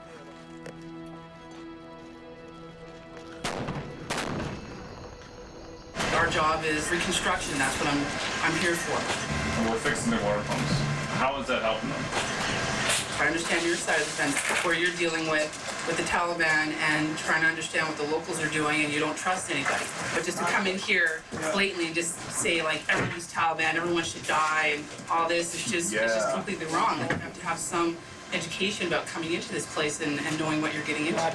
Selling myself to my own people has always been a challenge. You know, sitting there saying that not everyone's Taliban. You have to go out there, you have to interact, you have to attempt to gain the trust of the people. We're here to help rebuild Afghanistan. We're not here to destroy it and make the people hate us. That's not our job. That's not our role. What she's talking about is how the Americans are, which are very much shoot first, ask questions later. That's the Canadians who, as you say, exercise restraint and judgment, right? We pay cash for work programs. We do quick impact projects for them. So we're helping their local economy by, like, we're providing for them, you know, help them help themselves type of thing.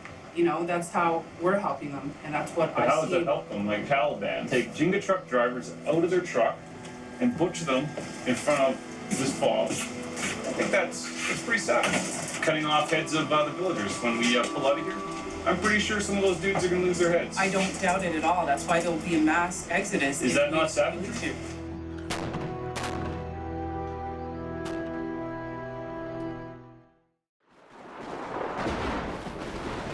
The Taliban is apparently moving into the area and winning hearts and minds of the people. The locals have started supplying the Taliban with supplies, and the Taliban are also stopping people in the area from going to school. At 12:07 yesterday, a weapons cache was discovered by Echo 23 Alpha. In the past several nights, lights were observed in the vicinity of Fob Martello. Well, Martello might come under attack. Again, shocking.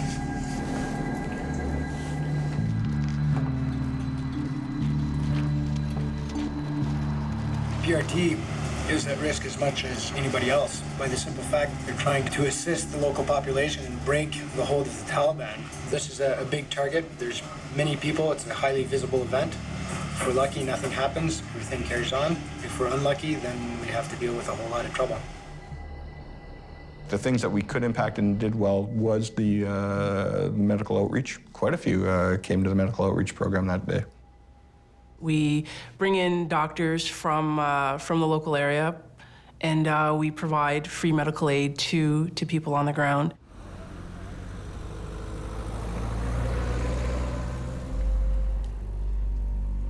We're gonna search women. I guess they can open it up a bit, flatten it to their chest, at least they don't have a big bob on them, and then bring them in there, and you can search in there, okay? It's gonna look good, ticking the box for, you know, PRTs doing their job for the good village of Elback, you know, being the first VMO that the PRT is doing on this tour. It's free medical attention. I mean, come on. Timing, though. Going now. Okay, tell them to stop. Okay, first guy come forward. We needed to provide security, a cordon outside the fob so that the people can come in. People get checked. They're not going to get in if they don't get checked. If they refuse to get checked, then they'll be turned away. But we'd like everyone to get checked, come in, and get seen by the doctors.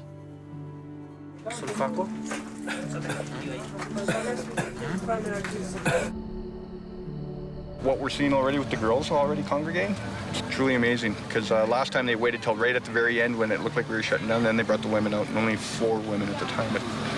But we've seen other women already sitting up on the other side of the road, so it's pretty good. It's nothing in depth. It's just some basic medical aid to check out the children to see if there's anything wrong with them, check out the men, women, if they come out to see if there's anything wrong with them, provide them with some basic medication. The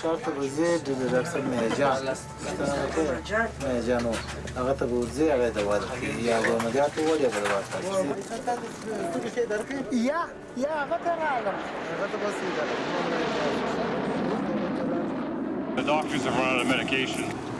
Okay, apologize. We have no more medication. The doctors can't see anyone else. Next time, we will do our best to treat them all. What I can offer them is the food that we have here. They can take the food, share amongst themselves, older people, little people. Tell him to share. Tell him to share, or I'll take it all away.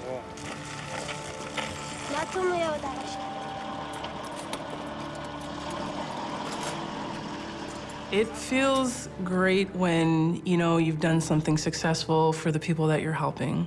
Like, it just puts a huge smile on my face knowing that I came here, I did my job, there was success. When you dream big, a lot of things don't follow through, but if you build small, you can see that your successes will come through before the end of the tour.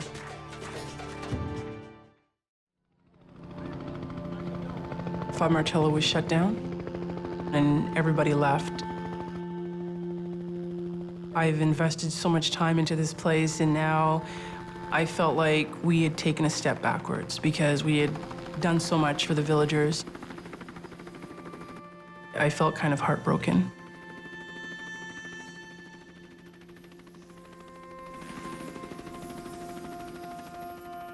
I don't know what's going to happen to these people. You know, I just feel that I could have done so much more, or just stay here longer to get to know them. You know, when you love your job, you invest time into it, you can't help but get emotional when it comes time to leave.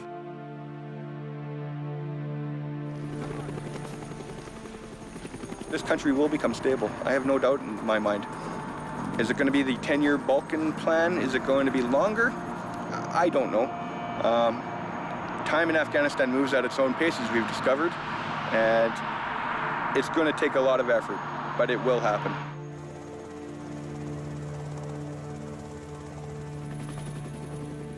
I just wish that our tours were a lot longer so that we're able to maintain a certain length of trust with these people, so that when it does come time to hand over, you know, at least we were there for a good period of time. Like, 6 months to me is way too short. You're barely scratching the surface in 6 months. Should we have stayed longer in Afghanistan? No. I think our people, our timing was perfect. We did what we had to do. We did what we said we would do, and we left when we said we would under these conditions. And I think we stood by our own word.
I'd like to think the 158 men and women who perished in Afghanistan are looking down and shaking their heads saying,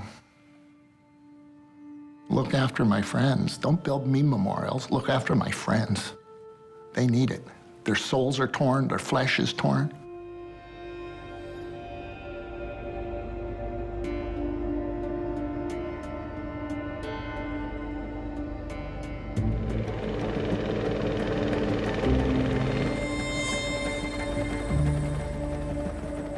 The training the Canadian Forces offers to its medics is unparalleled, I think, in Western armies or in armies, period, and extraordinarily brave. You know, Canadian got hit, the medic was coming. No matter what, the medic was coming. It's very hard when you know that you could do everything right and somebody still dies. If I put that tourniquet on a little quicker, if we had put the IV in quicker, or got them breathing faster, would they have lived? And the hard realization is that people just die. And you could do everything right, and you're not going to save a life.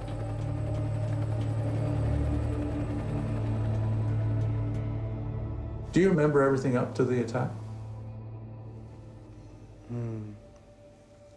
It's like a movie trailer. I've got snippets of memory. Man. We're in the village called Shinke by a river for a council meeting with elders. We took our helmets off and lay our weapons down. This insurgent walked up behind me, took an axe from under his robe, and sank it into my head like he was chopping a log. Sank it into your head. Trying to get it out for a second bite, which would have killed me, when the man on my left fired his weapon and shot 2 rounds into the kid before he could strike again. The axe hit me on my left back, the back of the skull on the left. How deep would it have gone into your brain? 3 inches. Line 11, this is Line 0. Say again the nature of the wound. Line 11, I say again, the nature of the wound is an accident. 1 to the dead high over. My brothers thought I was dead, my platoon brothers. The medic started bandaging me up. That's to save my life. And I was medevaced out by a Black Hawk, an American Black Hawk.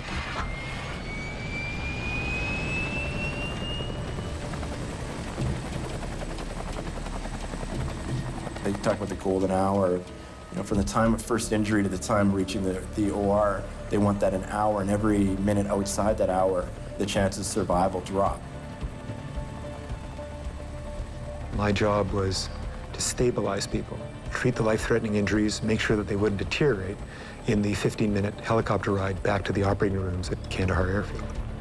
Just really the basics. Package them up, make sure they're still breathing and not bleeding, off they go to Kandahar. The helicopters are such a vital target. They fly really low to the ground, they fly really hard and fast and make a lot of turns in order to avoid, you know, the possibility of being locked on or being shot at. You're trying to treat the patient, the heat inside and the thumping of the blades, and your adrenaline's going, and you've probably sweat out a couple liters of fluid under your body armor, and at the same time, you're like, are we there yet? Are we there yet?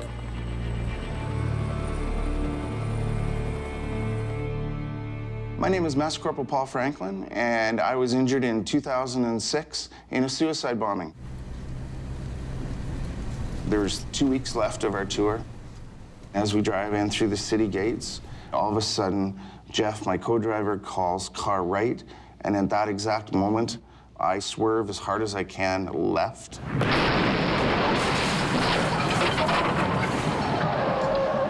He detonates on the axle, and it lifts our vehicle up through the air, tumbling. I pop out, my left leg's ripped off instantly, my right leg's destroyed, hands and face are on fire. We got back in from our patrol, and we heard a very large explosion, and the building moved to the left. So we knew immediately it was big, it was bad, and it was one of our patrols. I remember flying through the air and then just smack, sitting up the side, sitting against the wall like that. And then I was like, uh-oh. And then I knew, as soon as I looked down, I knew I was in trouble. As a medic, I'm like, man, I'm in deep, deep, deep, deep trouble here. I saw my leg 5 feet away, and I reached for my tourniquet, but it's in my leg that's just 5 feet away, so I can't get at it. As soon as I was injured, I knew I had to come home, and I wanted to make it home for my wife and my son, and I knew that I had to make it. I was even thinking, you know, worst case scenario, I'm in a wheelchair for the rest of my life. Rick Hansen went around the world, so I mean, if he can do that, then I can go shopping in a wheelchair. It's not a big deal. Did you really think of Rick Hansen in that moment? I did, yeah. Paul came in first. He was bleeding significantly and missing a leg. Immediately, he was cared for by the doctor and the physician assistant. And then someone handed me a bag, a black garbage bag, and that was his leg. Here you're treating somebody who you knew quite well. Is that different? Did that alter things? Yes, because you think about their family, I think. So whenever I would like to think whenever a medical professional is treating someone, it's always their best. But when it's someone you know, someone you've worked with, you think about their family too. You think, I have to be able to send him home. My husband, Bryce Keller, was with one PPCLI, and Bryce was slated to be on the 7-month deployment that followed mine. I came back the second week of February in 2006, and he flew out 8 days later. Were those 8 days good? Oh, yeah. But I came back from being there thinking, Why did I ever say that you could go there? You listen to the radio constantly. You check the headlines constantly. You get home and the news goes on the TV and stays on the TV. Military families listen to the news a lot. I'm in Landstuhl, Germany, in ICU.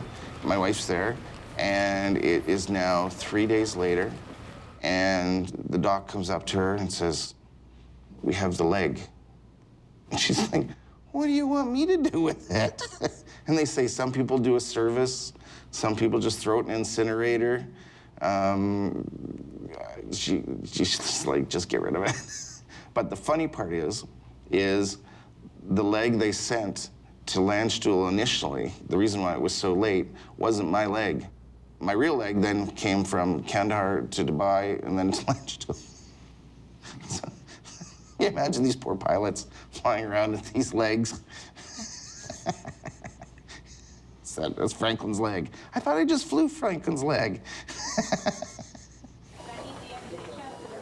When they were finally doing my final surgery on my right leg, the doctor says, if we cup above the knee, chances of you walking is pretty much slim to none. And he says, what we want to do is not finish that surgery. We're going to wait, and then we'll talk to you about your future, your plans, and all the rest. I said, no. If you see something in there like infection, get rid of it, cut it off. Then they said, well, you realize what the outcome will be. And I said, yes, it's the same outcome, which I knew from the beginning. I'm going to be in a wheelchair for the rest of my life. I'd known Debbie. We met in '01, just before the bombings, World Trade Center. She was with me in Germany because they flew her and my parents over to say goodbye. That's how bad it was. I was in an induced coma for a while, for a couple of weeks, I think. My first memory was bagpipes. I was going to be transferred to Edmonton for rehab, and my regiment came in, gave me an honor guard.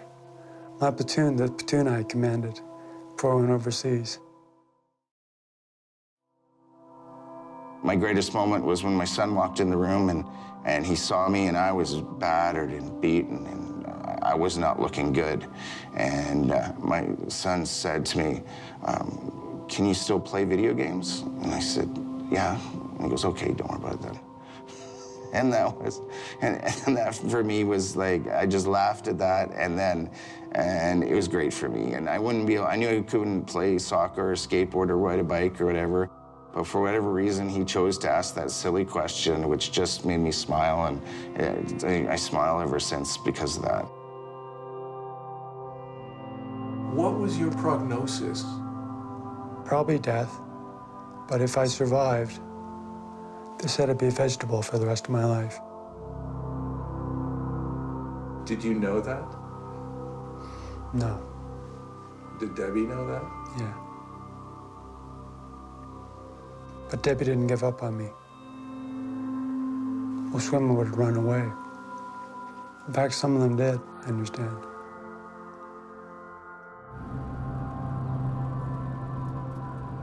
I left for work, and I heard while I was driving, they released the name of one of my friends who had died earlier in the day. Who's that? Corporal Chris Reed. And I knew it was bad at that moment because that was my husband's driver. So if Chris was dead,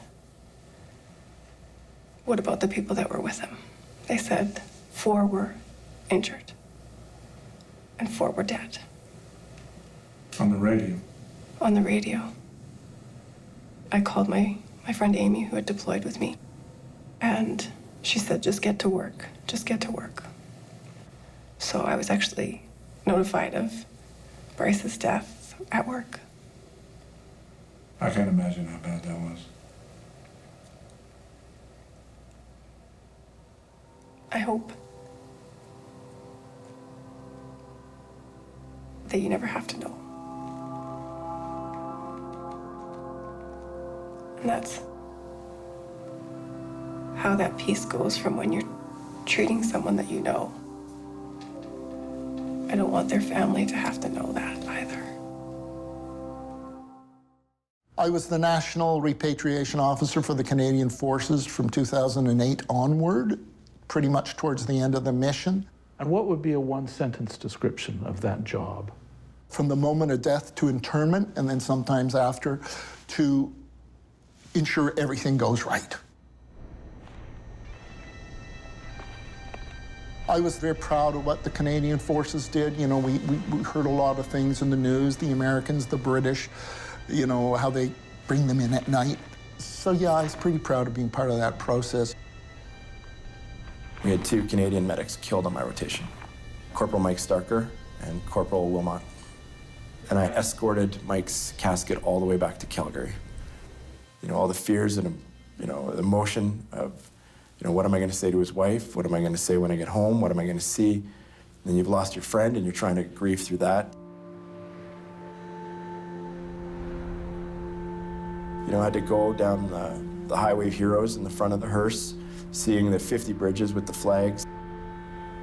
I think I broke down right then in the car and, you know, cried for the next little bit.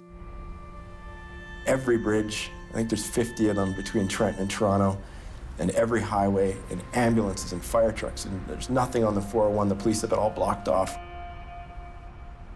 I would say to those Canadians that came out to the bridges and lined the 401, you'll never know the solace that you brought loved ones to know that the nation, you know, for a parent or for a wife or children, to know people share your grief.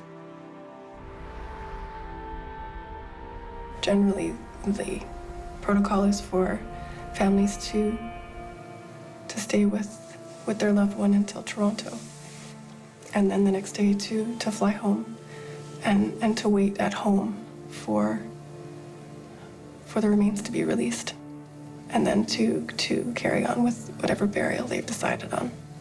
I refused to leave, so I could bring him home myself.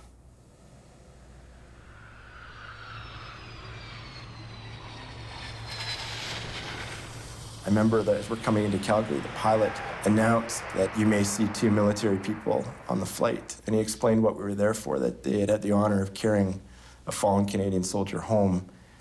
And you get to see that plane just went quiet. I think the first time I've been on an airplane where the whole plane was just dead quiet on landing. People didn't know what to do. There's people crying on the plane, and you know, they were clapping when we got up, and again, it was just another whole flood of, you know, you could see the sorrow, you know, it's like every Canadian felt the loss of this Canadian soldier.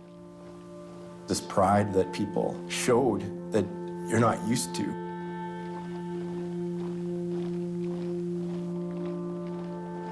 November the 11th, the day for the fallen. But the rest of the year, think about the wounded that were there when, you know, who are facing huge challenges in this country right now, huge challenges. Injured Canadian soldiers are well treated within the Department of National Defense. As that wounded soldiers for 3 years that they cover you, absolutely brilliant, world's best. As soon as they leave the Department of National Defense, suddenly they fall under the purview of Veterans Affairs, and everything falls apart. The soldiers of World War II, Korea, were treated with security and dignity because of their monthly pension. Unfortunately, post-June 2006, we have 2 standards of veterans, the haves and the have-nots. We already have homeless veterans. Veterans Affairs asked me to prove that I have no legs so that I can get nursing benefits and shopping benefits and house cleaning, so, which is the thing that I use. So within that, I have to prove that I have difficulty doing housekeeping. Now, I have to prove that every single year. I have to prove I have no legs every year. And sure enough, they stepped up into the silly world and said, okay, he doesn't have to prove it every year. He only has to prove it every 3 years. It should simply say, are you permanently disabled, yes or no?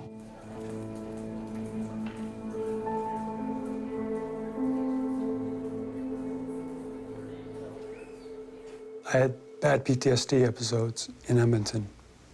Memories, flashbacks, what? Yeah, everything.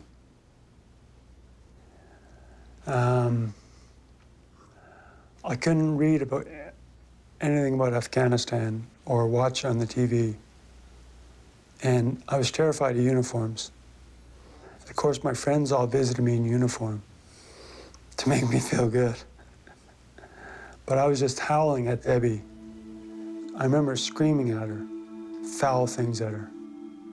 She would hide our daughter, Grace, away in the basement. I remember thinking, this is what it's like to be insane. I could feel it coming on. I was powerless to resist it. At Halloween, I had a bit of a bad go because the fireworks sounded like RPGs, and they triggered my PTSD. But I came home and put Noah to bed, my son Noah, to bed, and that calmed me down.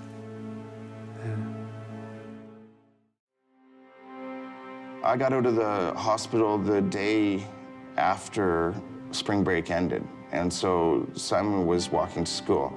And I said, I'm gonna walk you to school and maybe do show and tell. And I ended up walking to school. It was very difficult. It was only a half a kilometer walk, but man, oh man, it was a really difficult thing to do. And my son's looking down and he's looking for the cracks and he wants to make sure I don't trip. I married Debbie in 2010. Yeah. I was not going to be married slumped in a wheelchair. So I practiced standing up for long enough to save my vows. It was like, you know, couples practice for the first dance? Yeah, we practiced for my first stand, and that was our dance. Yeah.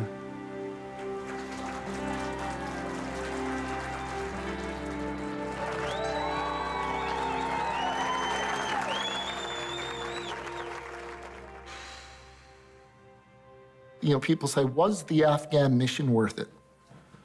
And I would suggest, this is my own thought, I would suggest the only ones that can truly answer that are the loved ones of the fallen. I have regrets of a personal nature.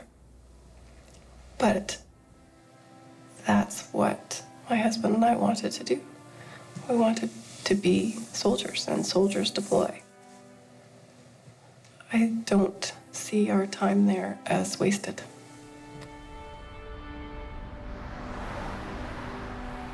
We brought them back with poise, dignity, involved the families, and in the end, the nation involved itself. Nobody organized this. And I think maybe the Highway Heroes will stand as a lesson for Canadians, and particularly for Canadian politicians as they cheer that there is no good outcome to war.